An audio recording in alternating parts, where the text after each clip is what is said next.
André Tarditi es un restaurantero como pocos. Se dedicó a cocinar por necesidad, aunque desde niño tuviera el gusto por la buena comida.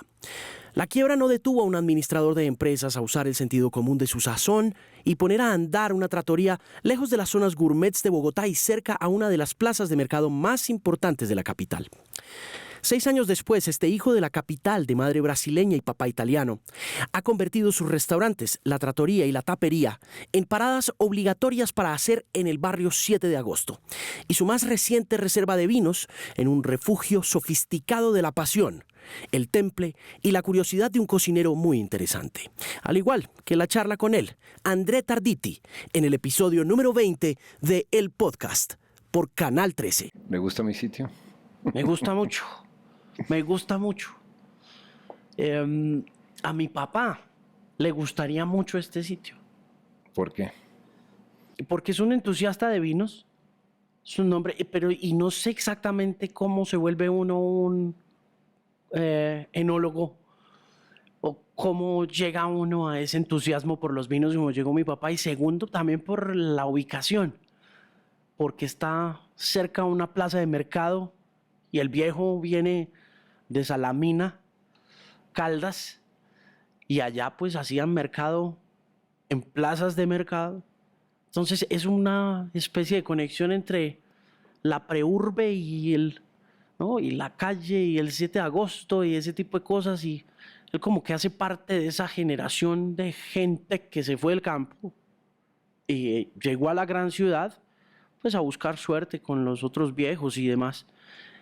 Y en ese proceso vio una urbanización de esos pueblos, ¿no? Entonces, encontrarse este lugar en la 66 con 22, unas cuadritas ahí de la 24, donde hay tanta cosa pasando urbanamente hablando, ¿no? Uno ve comida, queso, carnes, ¿no? De todo en estas 2, 3 cuadras. Ve cosas buenas, ve cosas malas, y entra acá y es como un mundito chiquitico lleno de botellas misteriosas y mágicas, ¿no? ¿De dónde salen sus botellas? Yo creo que, como su papá, descubrí el vino, es un gusto adquirido. Cuando yo comencé con este negocio hace apenas 5 años, desconocía mucho el vino. Tomaba algo de vino, me gustaba, pero no era experto en vino. Y seguramente lo mismo que le pasó a su papá.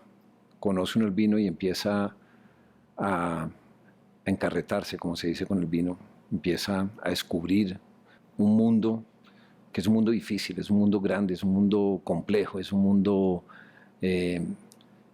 digamos, infinito. Yo llevo un tiempo tomando vino, disfrutando el vino, aprendiendo el vino, pero todavía sigo siendo totalmente ignorante en el vino. Es un tema de gusto adquirido y de estudio, de aprendizaje, de probar todos los días algo, de disfrutarlo y todo lo que está alrededor del vino, ¿no? Lo que implica el vino, sentarse a conversar con amigos, la comida, la mesa, la familia. Todas esas cosas son cosas que yo creo que son el encanto que tiene el vino y que hacen que uno, si lo puede disfrutar, termine enamorado del mundo del vino. ¿Cómo se apasiona? Porque me dice, hace 5 años tomaba vino como cualquier otro ciudadano, pero ¿en dónde empieza el apasionamiento? Yo creo que es eso, descubrir que es un mundo, ¿no? Que es un mundo, como dije, un mundo infinito donde si uno tiene deseos de aprender y de conocer, yo creo que es de lo que más puede aprender uno. Es histórico, es un tema de hace miles de años, es un tema difícil, es un tema apasionante, es un tema de estudio, es un tema y además que uno siente que nunca aprende, que siempre le falta. Sí. Que cada día que uno cree que ya, bueno, listo, esto ya sé qué es, y el día siguiente dice, no, un momento, ¿qué pasó? Esto cambió, esto es otra cosa. Es súper complejo, es un mundo súper complejo el tema del vino. ¿Qué es lo más difícil de saber sobre vinos y de embarcarse en el viaje del vino? Más allá de... Lo más difícil, no diría que lo más difícil, todo es difícil. En el vino yo creo que todo es difícil. lograr saber de vino, yo creo que es demasiado difícil, demasiado complejo, hay demasiada información, hay demasiadas cosas, es probar algo y uno poder saber qué es dificilísimo. Eso, pues al menos a mí me pasa. Yo creo que hay muy poca gente en el mundo que puede realmente decir, sé de vinos. Es un mundo, es apasionante, es una pasión, es un gusto, es diferente. Eh, en ese proceso de la pasión por el vino, ¿en qué momento se considera, independientemente de que aún no sepa todo y quizá nunca llegue a saberlo todo sobre ellos, en qué momento llega a considerarse un profesional del vino? No, nunca. Por ahora no. No puede ser. Usted está Por ahora falta mucho. No, nada, nada. Yo soy un aficionado, no. No, profesional jamás. ¿Qué se No. necesita para ser un profesional? Pues es que Yo creo que hay dos cosas. Yo creo que hay un tema. Yo siempre he pensado con las personas que han trabajado conmigo que he tenido unas personas que trabajan conmigo que me han realmente impactado. Hay muchas cosas. Hay un tema de memoria. Memoria no solamente para aprender, para leer, para entender del vino, sino una memoria olfativa, una memoria gustativa. Cosas que son difíciles que la tenga todo el mundo. Hay unos que tienen, digamos, desarrollado ese sentido y que pueden, oliendo una copa, probando un vino, que puedan saber una cantidad de cosas del vino. Y yo creo que es algo que combina dos cosas, que combina, digamos, la sabiduría, lo que sabe uno, lo que ha estudiado, lo que ha aprendido, y una parte innata, una parte que le permite a uno decir, oler un vino y decir, esto huele a algo específico, le trae recuerdos, cosas de estilo. Entonces me parece que es un tema súper complejo, porque no solamente es estudiar, usted puede ser muy bueno estudiando, aprendiendo algo, pero si usted no tiene la capacidad para hacerlo, una capacidad innata, una capacidad de distinguir aromas, sabores, cosas, nunca lo va a lograr. Y hay gente que yo he conocido con unas capacidades increíbles que definitivamente yo creo que obviamente se pueden aprender, pero también tienen que ser, son innatas, no es fácil desarrollar esas capacidades. Uno puede aprender algunas cosas, puede aprender a distinguir algunos aromas, algunos sabores y todo, pero hay gente que lo distingue de una manera natural, que es algo innato, sí. Digamos. ¿Quiénes son esos referentes en ese proceso de estos pasados 5 años que han llegado a usted y le han enseñado esto? Bueno, hay muchas personas. Yo tengo uno en particular que fue el primer sommelier que yo tuve, una persona muy, muy particular, que tenía eso, tenía una memoria fotográfica, digamos, no solamente para los aromas, para los gustos, sino era una persona que leía, que entendía, que investigaba y que todo lo sabía. Entonces era una persona impresionante que pues yo creo que realmente la persona que me metió al mundo de los vinos. Era una persona, digamos, inquieta, una persona curiosa, una persona que estudiaba, que aprendía mucho y que sabía además transmitir esa pasión que tenía el vino. Y esa fue la persona que yo creo que me metió al mundo del vino. ¿Cómo lo conoció? Aquí, trabajando. Era sommelier, trabajaba conmigo. Y cuando yo abrí Trattoria fue la persona que lo conocí, me lo presentó una persona y empezó a trabajar conmigo. Fue la persona que realmente armó la cava que yo tengo hoy en día. Hoy en día no, digamos, pero sí armó mi primera cava. Me enseñó sobre los vinos, me decía, mire, vamos a poner este vino, este vino, este vino. Y me decía por qué íbamos a poner cada vino. Me mostraba los vinos, me presentaba los vinos, por así decirlo. Me decía, pruebe este vino, me explicaba qué era cada vino. Y lo conocí acá, lo conocí trabajando conmigo. ¿Trattoria siempre ha estado aquí? Siempre. ¿Por qué aquí? Uy, esa historia es una historia larga. Trattoria, digamos, bueno, como le digo, es una historia. Voy a tratar de contarle la historia. Yo... No escatime detalles, que vale la pena oírla. Que muchas personas me preguntan si yo soy chef. No soy chef, soy cocinero, no estudié cocina. Y digamos que la cocina fue, en principio crecí cocinando, crecí en una familia, mi papá es italiano, mi mamá brasilera, crecí en una familia donde la comida era importante, donde vivíamos alrededor de la comida, donde Los fines de semana siempre estábamos reunidos, cocinaban papá, cocinaba mamá, compartíamos mucho alrededor de la comida. Pero yo realmente, digamos, nunca estudié cocina. Yo soy administrador de empresas, yo estudié administración de empresas. Y hace más o menos 5 o 6 años yo tenía una empresa y tuve una crisis, tuve una quiebra. Y me acordé, cuando tuve la quiebra, traté de salir adelante, traté de buscar empleo, traté de hacer una cantidad de cosas y no logré nada. Entonces yo dije, tengo que seguir adelante. ¿Qué empresa era?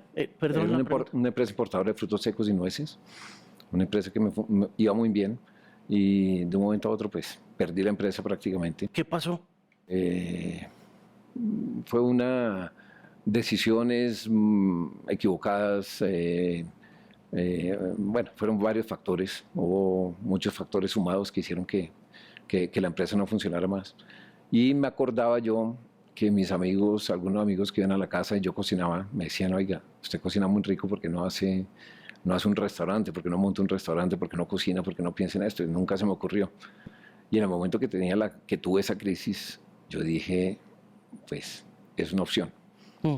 Entonces empecé a cocinar, realmente empecé a cocinar en la casa. ¿Dónde vivía usted? Yo vivo en la Circunvalar con 72 Ok. y ahí empecé a cocinar y conseguía algunos clientes, conseguía amigos que me pedían comidas para su casa y toda una cantidad de cosas y ahí empecé a cocinar, empezó a crecer un poquito el negocio y ya necesitaba buscar un sitio donde yo pudiera cocinar.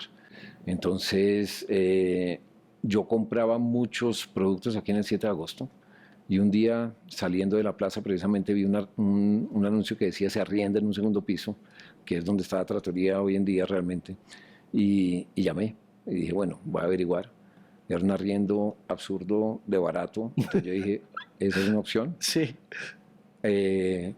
Convencí al dueño que me alquilara el segundo piso. Ahí había un billar y duró cerrado mucho tiempo. Y después entonces empecé a cocinar ahí. Llegué con una estufa, una nevera y ahí empecé a cocinar. Ok. Y empecé a cocinar un poquito pues para mí. Seguía con el negocio de mis amigos, vendiéndoles cosas, que tienen una comida en la casa, 6 amigos. Entonces yo les hacía la comida para las 6 personas. Todo eso y ahí empezó el negocio. Un día vino algún amigo y me dijo a recoger algo precisamente. Me dijo, oiga, este local es gigantesco, ¿usted no pensaba en hacer algo acá? ¿Por qué no monta un restaurante? Y yo dije, no, pero yo tenía todo eso ocupado. Yo dije, pero un restaurante acá, lo mismo que pregunta todo el mundo, ¿por qué la zona? Yo decía, no, pero un restaurante aquí, segundo piso, 7 de agosto, yo no creo que eso pueda funcionar. Pero me quedó sonando la idea. Después de un tiempo dije, bueno, voy a probar. Compré unas mesitas, compré 3 mesitas, unas sillitas y dije, bueno, voy a probar y voy a empezar a ver qué pasa. Entonces hice unos volantes, me acuerdo que hice unos volanticos, en algún momento llegó un cliente, se sentó, empezamos a conversar. Hoy en día resulta que es el papá de un chef muy importante aquí en Colombia. ¿Quién? Es Enrique Cuellar, el papá de Alejandro Cuellar, Ok, que es claro. un chef súper reconocido. Claro.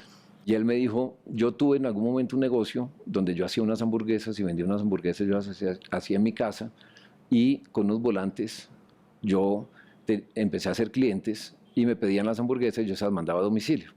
Y me dio un diseño del volante, un volante súper lindo, bien diseñado y todo. Y me dijo, mire, le regalo este volante, si quiere fusílelo, hágalo tal cual y ponga los datos suyos. Perdón, ¿cómo fue que llegó Enrique Cuellar acá? No me pregunte. No. sé.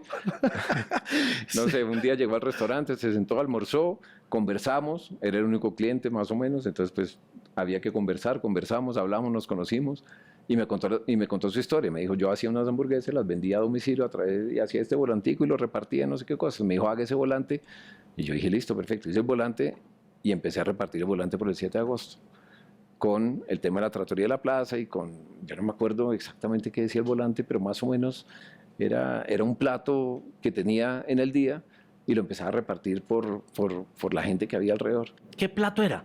No, yo hacía cada día un plato diferente. Ah, cada día ok. hacía un plato diferente, pero no tenía opción de hacer más que un plato. Sí. Entonces, ese era, y entonces yo creo que no decía nada de un plato específico, pero decía, cuenta Trattoria de Plaza, restaurante nuevo en el 7 de agosto, no sé qué decía. Entonces empecé a repartir los volantes, yo repartía los volantes y a veces llegaba gente con ese volante y decía, mire, recibí este volante y quiero conocer el sitio. Entonces venían y empezaron a almorzar, empezó a llegar la gente, pero al principio fue súper difícil, poca gente, eh, había días que ni siquiera venía gente. Entonces pues ahí empecé, pero seguía adelante, tenía mi negocio de catering, pues el negocio de hacer los eventos y las cosas, entonces yo seguía adelante y dije, bueno, el restaurante no importa, si funciona bien, si no funciona, pues el otro negocio más o menos está funcionando y de pronto el negocio empezó a funcionar un poquito mejor, empezó a crecer, todas las cosas y ahí fui poco a poco, ¿Cuánto tiempo tomó ese por crecimiento? lo menos 2 años, por lo menos, 2 años de guerreo ahí. duro. ¿Y Duro. 2 años de volanteo o solamente cuánto tiempo le No, duró el volanteo? fue mucho el volanteo, fue mucho, fueron por lo menos, no digo que 2 años, pero fue por lo menos el primer año volanteando y buscando clientes y llamando a los amigos, oiga, venga, almuerce, hoy voy a hacer tal cosa. Y empezó a llegar gente, poco a poco, poco a poco. Qué difícil es ese mundo de los restaurantes, ¿o yo? El mundo, sí. Y además es y una yo no- ruleta, no sé. Yo no diría que el mundo de restaurantes, yo diría que sacar adelante cualquier negocio, cualquier tipo de negocio, sea lo que sea que uno haga, arrancar es muy difícil. Arrancar es, y si uno lo logra, yo creo que es de pura terquedad, de puro convencimiento, de seguir adelante, de decir, bueno, en el caso mío yo no tenía otra alternativa, yo decía, o es esto, y hay que sacarlo adelante. Y entonces con eso, convencido de eso, empecé a darle y hasta que lo logré. ¿Cómo se sostuvo? Sabiendo que estaba quebrado, que no venía mucha gente, que el catering, pues me imagino que daba a pagar lo justo, pero encima de eso, pues era una... Es que uno yo creo que todas las cosas dependen mucho de la suerte, del destino de las cosas. Hoy en día, por ejemplo, me preguntan, o no me preguntan, pero muchas personas me dicen, oiga, es que usted es un genio, es que usted la sacó del estadio, es que nadie pensó en esta vaina y usted es un berraco y no sé qué vaina. Yo digo, no, esto no fue ni siquiera pensado, esto fue un tema de suerte. Yo me metí, arranqué con el negocio, tenía que hacer algo, tenía que salir adelante y le pegué.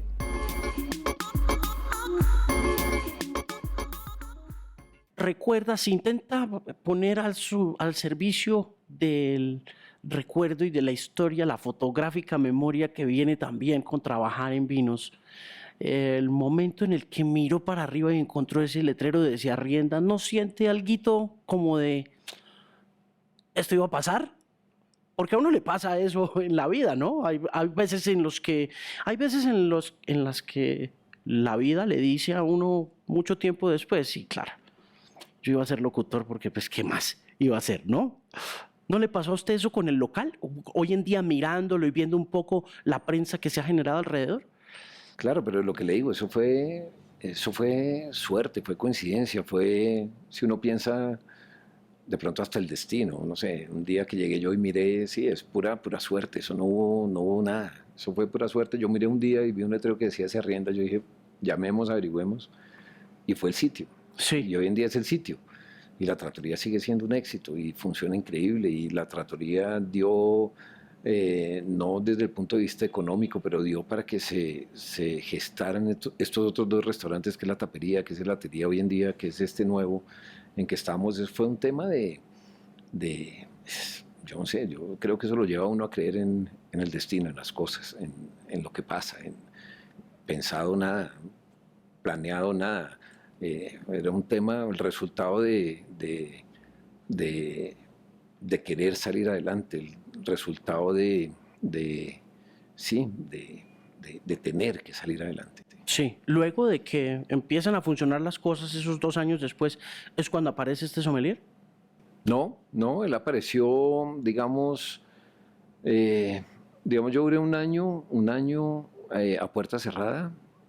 Duré más o menos 6, 8 meses trabajando con el restaurante y en ese momento yo llamé a un amigo y le dije, yo quiero un amigo que es, digamos, hoy en día es de los sommeliers más importantes que hay en el país, que se llama Juan Rafael Arango, sí, José Rafael Arango, perdón. Y le dije, quiero montar una cavita, ayúdeme con eso. Yo no sé nada de vinos, tal cual, le dije, no sé nada de vinos. Cuénteme qué podemos hacer con eso. Entonces me dijo, yo le voy a mandar una persona para que le ayude a montar la cava. Es una persona que yo conozco, que ha trabajado conmigo, y ahí apareció el sommelier, se llama Juan Manuel García. Él apareció y me dijo, le voy a sugerir estos vinos, le voy a ayudar con esto. Digamos que cuando él entró al restaurante, yo creo que él dijo, esto futuro no tiene. Entonces me dijo, mire, hay estos 5 vinos y me parece que eso los puede vender, y eran los vinos más comerciales, los vinos más normales y todo. Y le dije, no, pero es que no quiero 5 vinos, yo quiero tener una cava y yo quiero tener, como que no me creía, como que... Y ahí empezamos como a conocernos, como a trabajar, y yo creo que él vio una oportunidad, y yo también vi una oportunidad en él, y dije, bueno, hagamos algo, trabajemos juntos, miremos qué hacemos, y empezamos a desarrollar una cava chiquita al principio, con muy pocos recursos. Yo no tenía como tampoco comprar unos vinos, no tenía como, pero él tenía una ventaja muy importante, que era que conocía a muchos importadores de vinos. Entonces, una forma como él aportó mucho al negocio y como me ayudó mucho fue que consiguió que esos importadores que lo conocían y que sí, que lo conocían y que conocían su trabajo, digamos, le daban algunos vinos en consignación. Entonces él decía, mire, me dieron estos 6 vinos, estos 6 vinos los ponemos acá, y a medida que los vayamos vendiendo los vamos pagando. Y ahí empecé yo a armar una cavita muy pequeña. Hoy en día pues es una cava, yo considero que bastante importante. Y ese fue el principio digamos, de mi relación con el vino. Porque es que de verdad yo era totalmente ignorante en el tema del vino. Yo no sabía nada. No sabía si un vino era bueno, si un vino era malo. No, mejor dicho, más o menos distinguía entre un tinto y un blanco, pero el resto de eso no sabía si era un crianza, un reserva, un roble, un gran reserva. Yo no sabía qué era nada, y ahí empezó el tema, y me apasioné con el vino y me metí en el tema del vino. ¿Qué vio él en usted? Más allá pues de la referencia que tuvieron por un amigo y de el comentario que hizo No cuando vio sé, que no, yo creo que no tanto en mí, vio como una oportunidad de pronto para él, creyó en el negocio, alguna cosa. Nunca le pregunté qué vio en mí, pero creo que creyó en un negocio que podía funcionar, y por eso de pronto le apostó al tema. ¿Cuántos platos tiene que tener una carta de un restaurante que va saliendo adelante? Cuando usted arranca y Cuando arranca uno. ya sabemos que de Cuando ahí no se arranca uno, puede porque no hay mover. para más. O sea, es uno, y con lo que vende ese día, cómpralo el día siguiente y se inventa otro plato y hace otra cosa. Y poco a poco va haciendo la carta, y yo creo que si funciona el tema, si usted logra salir adelante, pues cada vez, digamos, depende de la ambición que uno tenga, uno va poniendo nuevos platos, va organizando una carta, va armando una carta, pero un número de platos yo no sabría, no sé de qué depende el éxito de una carta, si depende del número de platos, si depende de la calidad, depende, no sé, pero yo no sabría. Yo diría que, que lo importante de hacer una carta es pensar en optimizar los recursos que uno tiene, ¿sí? Entonces, de pronto, yo no sé, yo puedo hablar de una materia prima como la pasta, puedo hablar de una materia prima como la salsa napolitana, y dentro de eso empezar a jugar con eso y hacer unas variaciones. Y yo con la napolitana puedo sacar una pasta napolitana, puedo sacar una putanesca, puedo hacer una boloñesa, puedo hacer una cantidad de cosas, puedo hacer unos canelones, puedo hacer una lasaña, puedo hacer una cantidad de cosas. Entonces, si uno logra organizar de alguna manera esos recursos con los que uno cuenta, uno puede ir ampliando la carta sin que le implique una cantidad de cosas nuevas, sin que le implique hacer grandes inversiones, sin que le implique tener mucha materia prima, entonces yo creo que es un tema de optimizar un poco los recursos que uno tiene. Economía básica.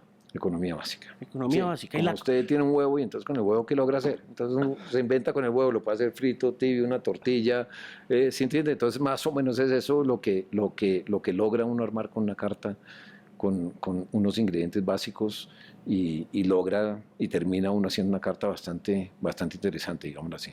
¿Y la cocina? ¿Cómo arma la cocina? ¿Cómo empieza a armar o cómo se empieza a armar la No, cocina? mi cocina, mire, le digo la verdad, la cocina arranqué yo. Entonces yo arrancaba en la cocina, y entonces si usted me llamaba y me decía que tenía una comida para 6 personas, yo le preguntaba más o menos qué quería, y buscaba los ingredientes, cocinaba y le llevaba su comida, o usted recogía su comida. Así arrancó mi cocina, con una estufa vieja y una nevera chiquita, una nevera de las chiquiticas. Eso era lo que yo tenía. Después de un tiempo, contraté a la primera persona que me ayudó, que era una señora que me ayudaba a picar algunas cosas, que me ayudaba a lavar, que me ayudaba un poco con el aseo, las cosas y todo. Y así empezó mi cocina. Empezamos ella y yo, después otra persona en la cocina.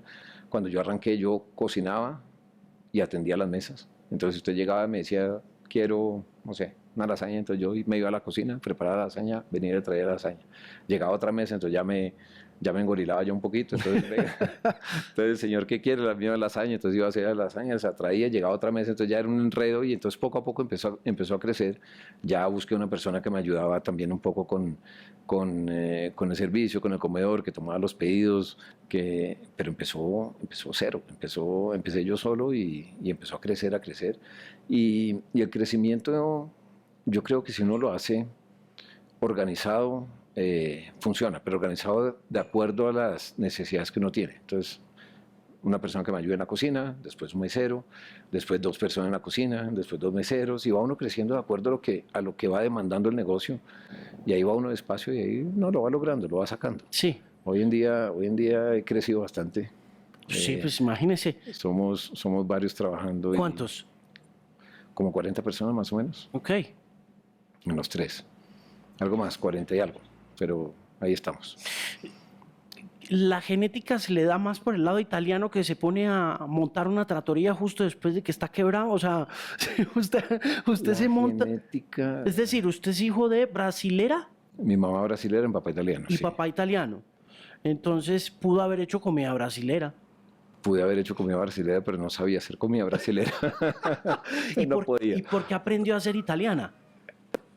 No sé, yo creo que en mi casa siempre fuimos. Yo estudié en el colegio italiano, tenía mucho contacto con la colonia italiana. Yo creo que en mi casa siempre comimos comida italiana. Mamá realmente aprendió a cocinar muy bien con mis abuelos paternos.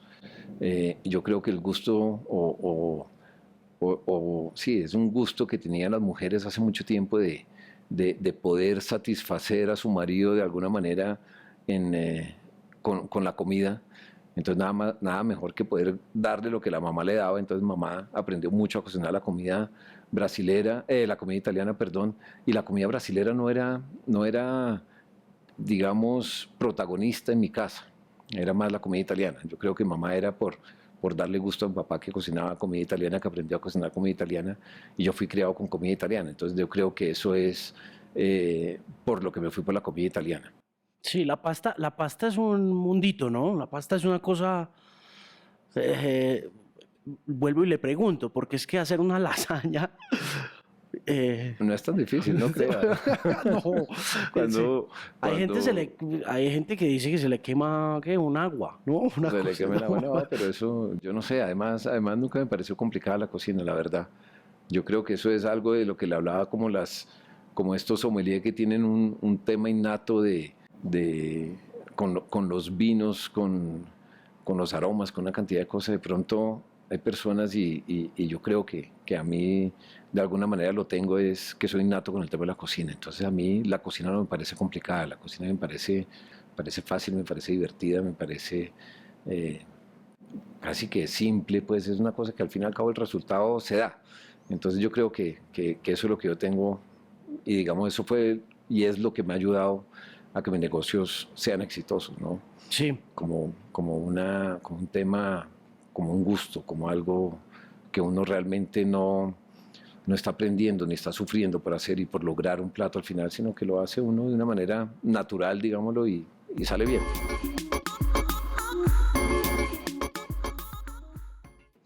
cuando empezó por estos lados, los amigos le hicieron feo por la zona, por el sector. No, no, Nunca le dijeron. además como yo no llegué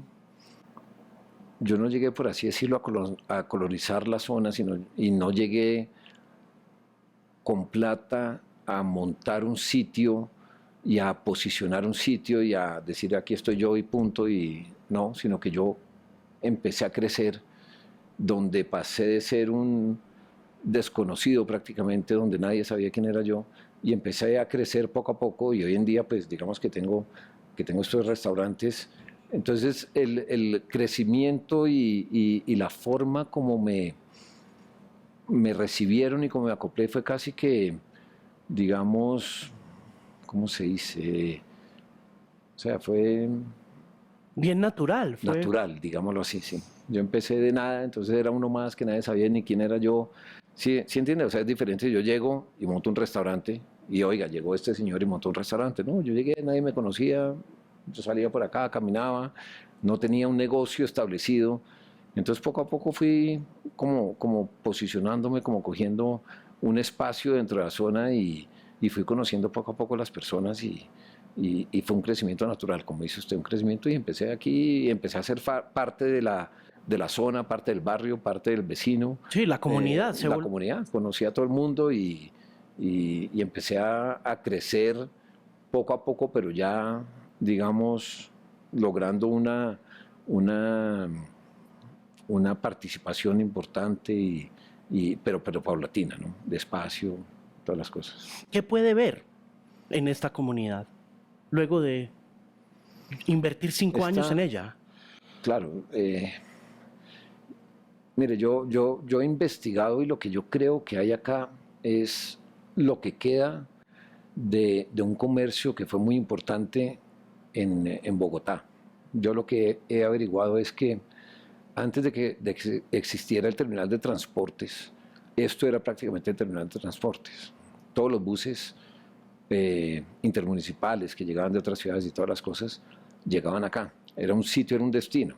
Y aquí venían las personas, el campesino que tenía su cultivo de papas, su cultivo de alberjas, ¿no? Llegaban acá, traían su producto, lo vendían en la plaza, con lo que vendían en la plaza salían y compraban otros productos o compraban cosas que necesitaban. Entonces se desarrolló todo un comercio alrededor de la plaza. Entonces aquí había comercio de telas, comercio de zapatos, comercio de abarrotes, comercio de, bueno, una cantidad de cosas. Entonces era todo una zona comercial. Después, esto lo digo por lo que me han contado, no es que yo, pero después cuando hicieron el terminal de transporte, todos los buses empezaron a llegar allá y esto Se se acabó, deprimió. se deprimió totalmente. Los comerciantes ya no era negocio tener sus negocios acá. Empezaron a cerrar muchos negocios, hay unos que se han mantenido y hay negocios de, no sé, 50, 60 años que se mantienen todavía dentro de la zona.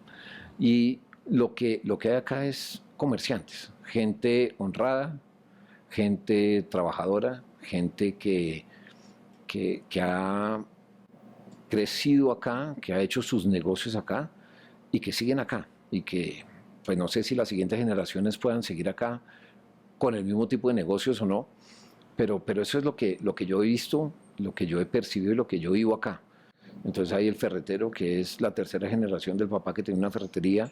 Está el señor de los abarrotes, que también heredó el negocio de su papá o de su abuelo, que es también la segunda o tercera generación. Y aquí siguen. Eh, si crecen, no crecen, no sé, pero se mantienen. Convencidos de lo que están haciendo, convencidos de su negocio, que como le digo, no sé si la siguiente generación va a seguir adelante con esos negocios, pero es lo que hay hoy en día. Esos son los que se mueven acá, es el negocio que hay acá, son los comerciantes que están aquí alrededor y pues hay que ver qué va a pasar a futuro con toda esta zona, con todo esto, en una ciudad como Bogotá que está creciendo, que, que no sabemos qué puede pasar a futuro aquí en esta zona. Si uno no sabe qué vaya a suceder, Exacto. que entre alguien aquí, decida No, y que tenga un desarrollo diferente, que tenga un comprar desarrollo todo. exacto, que tenga un desarrollo inmobiliario importante, que se hagan edificios, que se haga, eh, ahorita en la 72/24, por ejemplo, ya hay un megaproyecto, pues, donde hay vivienda, donde hay un centro comercial, donde hay cines, donde hay una cantidad de cosas, entonces, pues, uno no sabe qué va a pasar acá, pero por ahora eso es lo que hay, y son generaciones y negocios muy viejos que se han mantenido durante mucho tiempo. ¿Estos lugares suyos tendrán herederos? Bueno, no sé. No sé, tengo hijos, tengo 2 hijos. Eh, mi hija mayor es una muy buena pastelera, le encanta hacer postres y una cantidad de cosas. Mi hijo cocina, tiene muy buen gusto, tiene eso que yo le decía que tiene como esa habilidad o esa capacidad innata de distinguir una cantidad de cosas. Le gusta, pero pero no sé hasta qué punto meterse en el negocio, no sé si estarían dispuestos a seguir adelante con el negocio, no sé. No sé. ¿A qué se van a dedicar ellos? Pues mi hija mayor se acaba de graduar de colegio, va a estudiar antropología, Ok. entonces, Las bueno, humanidades van a estar muy de moda en los próximos 20, 30 años. sí, es antropología. Ayer le regalé un libro que, que es una antropóloga que escribe como algo de historia de la comida colombiana. Entonces le dije, mire, esto tiene mucho que ver con lo que a usted le gusta, que es la antropología más la cocina. Entonces la estoy metiendo ahí como por el tema de la antropología culinaria, No, digamos, pues es así que lo llamo yo. la cocina no puede ser más antropológica. Claro, estoy de acuerdo. Entonces de pronto ella puede tener algo, pero de pronto, pero no creo que sea como para meterse a una cocina o meterse a un restaurante y administrar un restaurante, manejar un restaurante. No creo que sea por ese lado. Y mi hijo, bueno, tampoco creo. No. No, no ¿Y sé. los pasteles se le dan bien a usted o no? No, No. no. Muy, Teniendo hija pastelera y hija creo... pastelera, abuelo pastelero. Mi abuelo fue pastelero de profesión, pero no, la pastelería no se me da. No, No. no, o sea, no sé si se me da o no se me da, pero no me gusta. Entonces Pero tiene buen tiramisú. no he incursionado en el tema. El tiramisú es bueno, pero Tiene buen tiramisú. sí, son unas recetas básicas ahí que hay, pero la pastelería no es lo mío. Pero No. no sé, no me he metido, no he ensayado mucho, pero creo que es un tema de gusto, ¿no?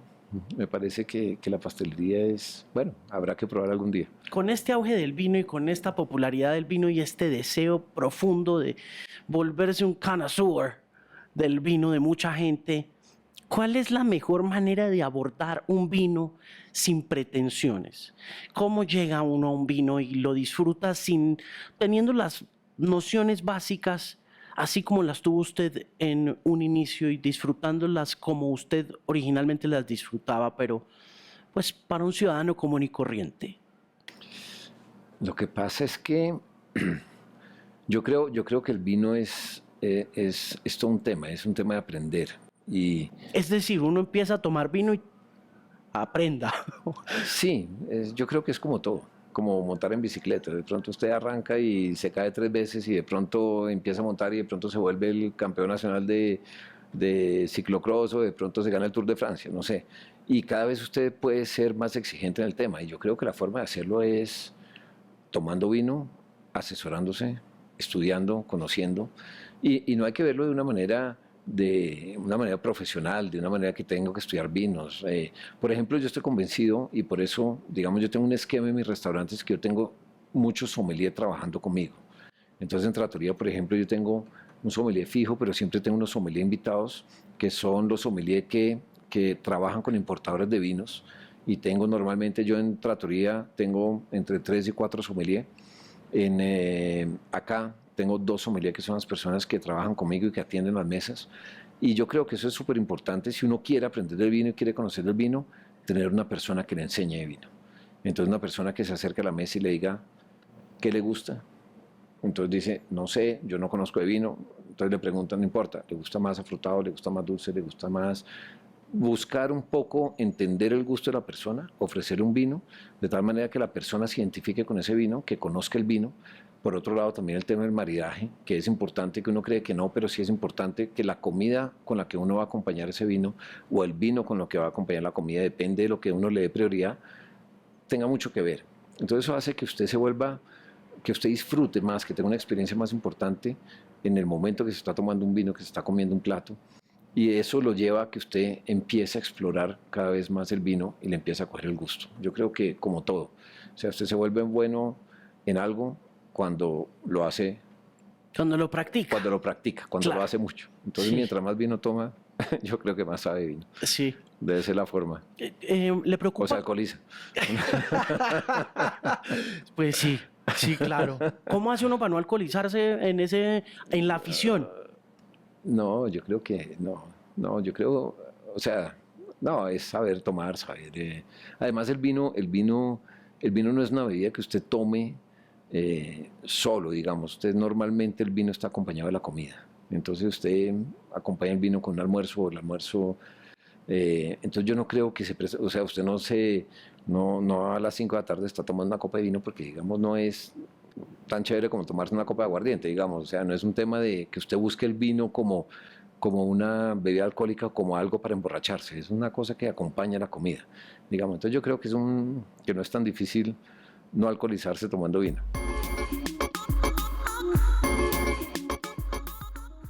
¿Le preocupa que sus sitios se hayan puesto de moda o le gusta? Ni una ni otra, yo creo que no pienso en eso. Yo no pienso en eso, no. Obviamente, Porque esta zona se puso de moda.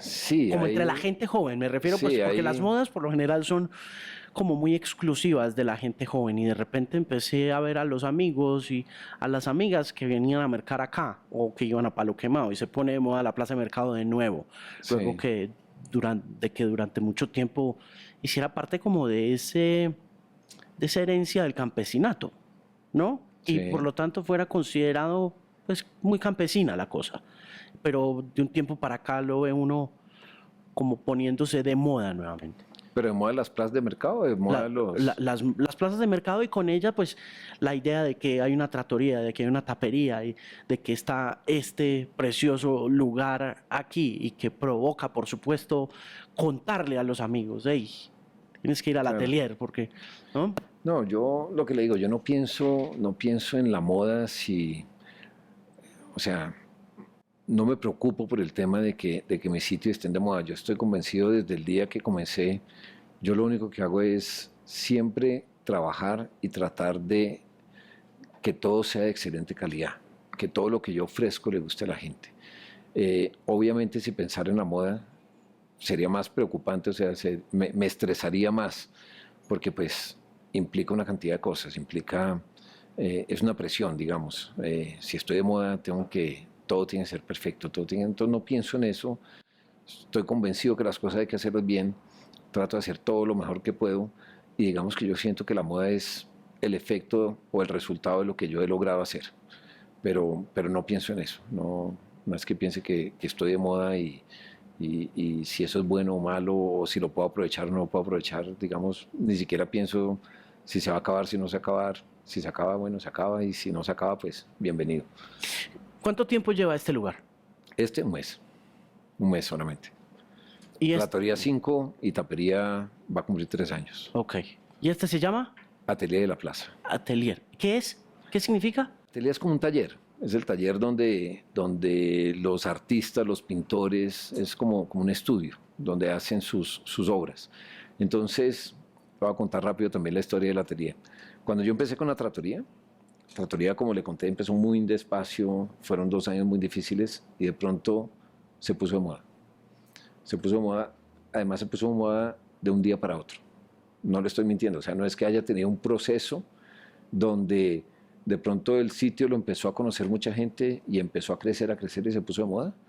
No, yo un día salí de acá por la tarde, al día siguiente, a la hora del almuerzo, yo tenía una fila que no sabía qué hacer. O sea, fue una locura. Fue a raíz de un reportaje que hicieron y era una locura. Yo tenía en la cocina 3 personas, tenía 2 meseros y tenía una fila de 50 personas. O sea, yo no sabía qué iba a hacer con eso. Y se puso de moda de un momento a otro y me cogió obviamente de sorpresa, me cogió desacomodado, como se dice, y eso fue un proceso de unos meses mientras yo lograba y entendía qué era lo que estaba pasando. Y además yo pensé, esto es una cosa de una semana y la semana siguiente igual y la otra semana igual, entonces yo empecé a hacer todos los ajustes que tenía que hacer para que creciera Trattoria y se puso de moda y se puso de moda y mucho tiempo, hoy en día sigo estando muy lleno y entonces como se llenaba tanto la Trattoria, como tenía unas filas eternas, entonces yo dije, tengo que buscar una solución para que las personas que están haciendo fila no se desesperen en la fila y tengan alguna alternativa mientras consiguen una mesa en Trattoria. Entonces ahí fue cuando surgió la idea de montar tapería, que tapería por el nombre son tapas, entonces yo dije, la persona que está en una fila, que baje a la tapería, que se come unas tapas, se tome una copa de vino mientras espera la mesa y sube a la Trattoria nuevamente a almorzar en la Trattoria, que era por lo que venía. Entonces ahí monté tapería. Después tapería empezó a funcionar más o menos y yo siempre pensé que en la Trattoria yo quería tener como un reservado, como una zona exclusiva para algunos clientes, para hacer reuniones, para muchas cosas.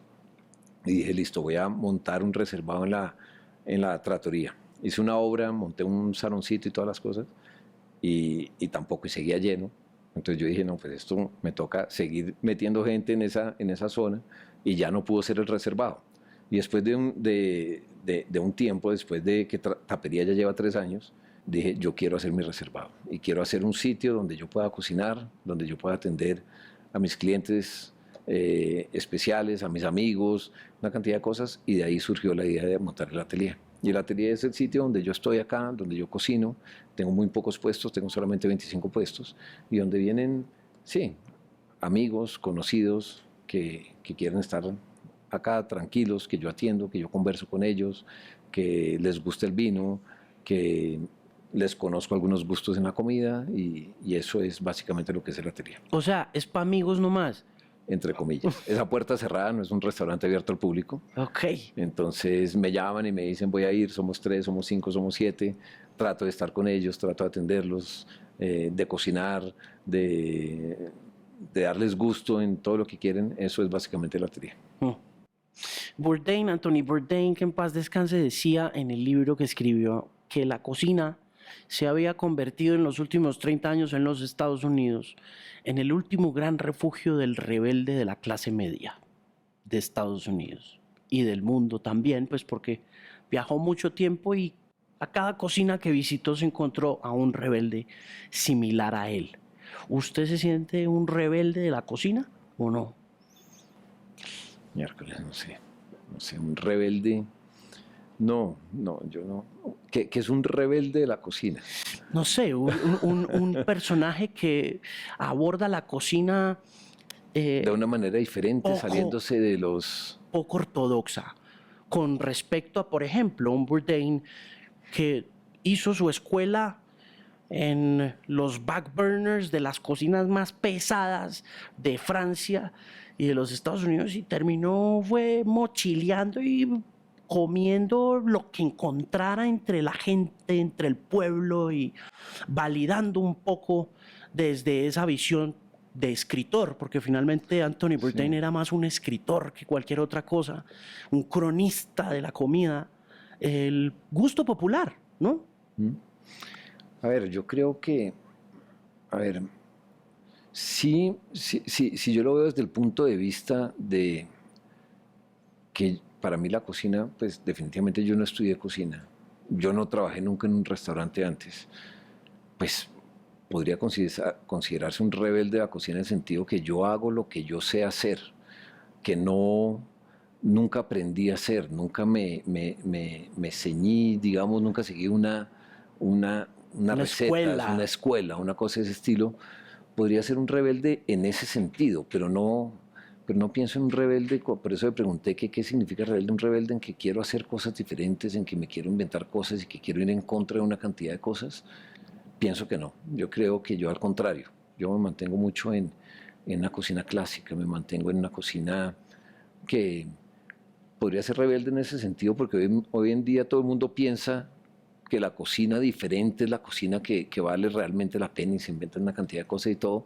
Podría ser rebelde en el sentido de no ir que voy en contra un poco de la corriente actual que hay, que es cada vez improvisar más, cada vez inventarse más cosas, cada vez hacer más fusiones y más cosas raras, en ese sentido. Pero no, yo no me considero un rebelde de la cocina, yo me considero una persona que hago lo que sé hacer, que hago lo que aprendí y trato al contrario de perfeccionar lo que hago, y no en crear muchas cosas, en inventarme muchas cosas, ni ir en contra de nada. Voy al contrario, trato de mantener lo que aprendí en mi casa, de mis papás, de mis abuelos, cuando viví con ellos. Eso yo creo que todo lo contrario, soy muy clásico, más que rebelde.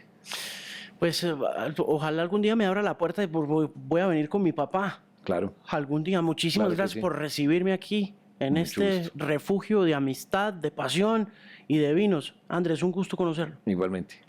Bienvenido. Gracias. Muchas gracias.